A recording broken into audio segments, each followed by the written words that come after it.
So the core concept is you always attract what you are the vibration of. So in order to shift the reality, your life, what you're experiencing, first you have to shift your own vibration. We are constantly sending out signals 24/7, and this specific signal is controlling what you will attract and what you will not attract in your life, basically. So your core vibration is influenced and changed by your belief systems, how you see yourself, how you see your reality, what are you currently experiencing, what types of feelings you're feeling at the moment, how are you acting upon in specific circumstances. All these conditions contribute to shifting your own core vibration. And depending where your core vibration is, you will be attracting experiences that will reinforce what you're already going through, basically. So the universe, God, or creation, however you want to call it, works in a way that we are here as sovereign creator beings to explore, to experience, and to create new things. And whatever we put our attention to, whatever we act upon and put our energy into, it will be assisted and reinforced by creation itself, so we can do it more effectively, so we can go even deeper into that specific theme and topic.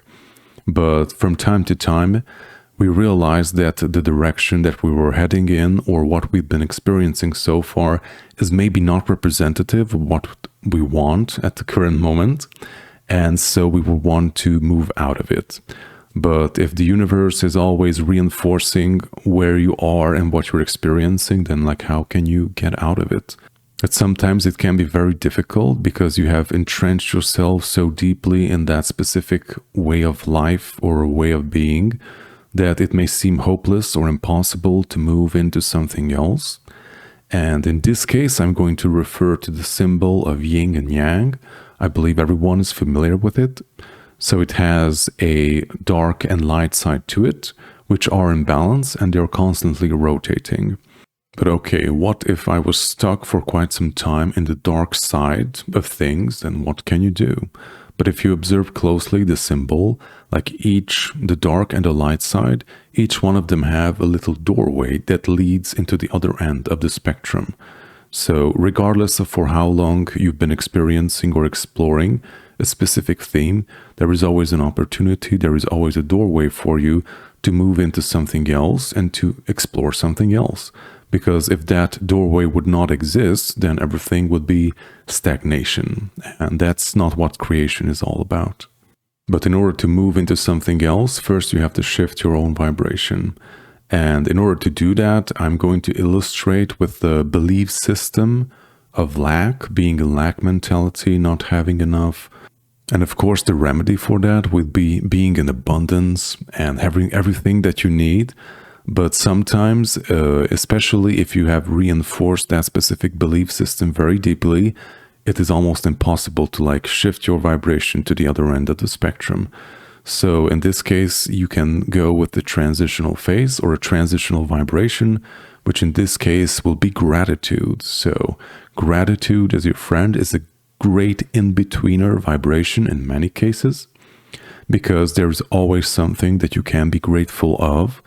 Regardless how small and insignificant it may seem to you, just maybe simply the mere fact that you're still alive, you're still here, and you're able to move forward and experience what you need to experience here on planet Earth, and also just simply having the opportunity to move out of what you've been experiencing so far. That opportunity is also something that you can be grateful for.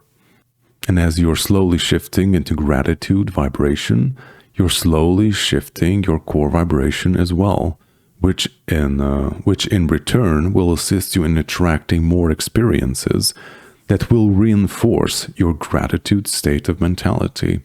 And I would recommend working with your belief systems, being very mindful throughout your day, and whenever these negative reinforcing belief systems come up, you simply remove them from yourself, basically. I always like the analogy of being a gardener. You have a beautiful garden that you want to maintain, or you want to grow something new, but your garden is infested by weed. So whenever weed is popping up, you want to remove it. And of course, even if you've cleaned your garden out today, in 2 or 3 days' time, the weed will start to pop up again. And that is completely normal. But regardless how many times it pops up and it comes back again, remove it day after day, week after week, month after month. And the more you do it and you're consistent with it, the weaker it will become, the less it will grow, it will need more time to replenish or come back. And after a time, it will just simply disappear because you have removed all the seeds from the soil. So I hope that was helpful. I'm sending you all much love and see you soon.